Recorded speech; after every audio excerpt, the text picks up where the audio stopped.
So tinatawagan natin si Sir Reno Florentino, ang representative ng WCC para tayo ay i-welcome.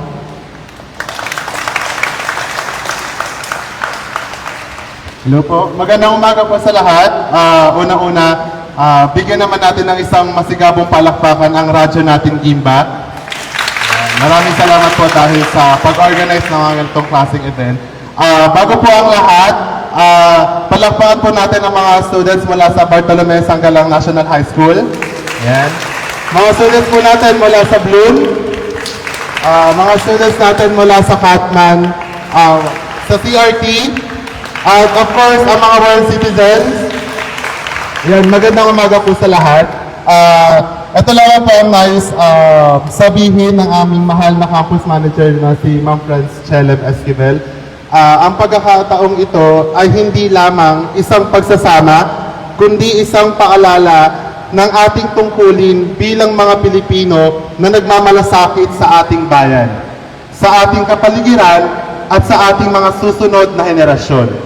Sa gitna ng mga pagbabago sa ating paligid mula sa pabago-bagong panahon, pagbaha o pagtuyot, hanggang sa unti-unting pagkawala ng ating mga likas na yaman, atin pong nakikita na ang climate change ay isang hamon na hindi natin maaaring ipagpaliban.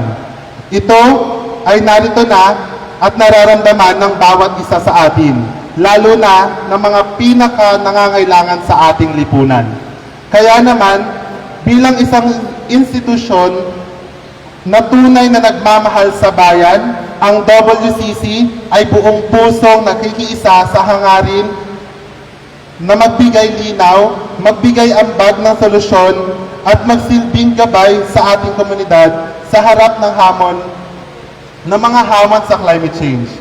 Ang WCC ay naniniwala na ang bawat isa sa atin ay may papel na dapat gampanan. Hindi sapat na tayo ay makinig lamang o mag-usap, kailangan tayo ay kumilos, magsaliksik at magtulungan. Ito ang dahilan kung bakit buong puso ang ating pagsisikap na mag-organisa ng ganitong mga talakayan. Ang WCC ay hindi lamang isang paaralan. Ito ay isang institusyong may malasakit, may misyon, at may layuning makatulong sa pagbuo ng isang matatag at mapagmalasakit na komunidad. Ang WCC at ang RNG ay hindi lamang isang institusyon. Kami ay binubuo ng mga estudyante, guro, na sama-samang nagsusumikap para sa isang mas maliwanag at matatag na kinabukasan.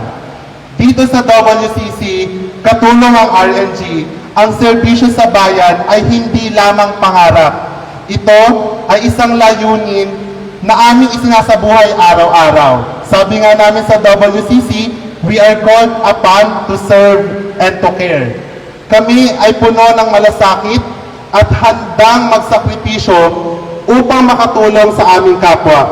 Kaya naman, kung kayo ay naghahanap ng institusyon na tunay na naniniwala sa potensyal ng bawat isa na makakagawa ng pagbabago, nandito ang RNG at lalong-lalong nandito ang WCC.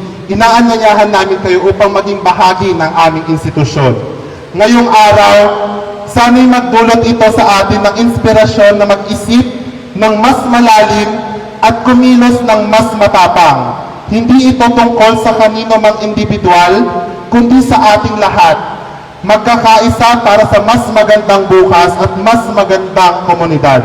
Kaya muli, taus-puso akong nagpapasalamat sa RNG at sa WCC dahil binigyan tayo ng ganitong klase ng aktibidad para mas mapalaganap ang kaalaman natin sa climate change at mas matuto tayo kung ano ba yung mga dapat nating gawin upang labanan at mapitigay ito.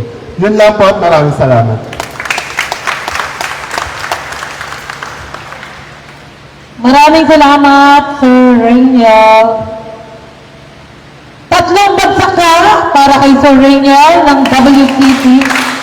Ayan, thank you.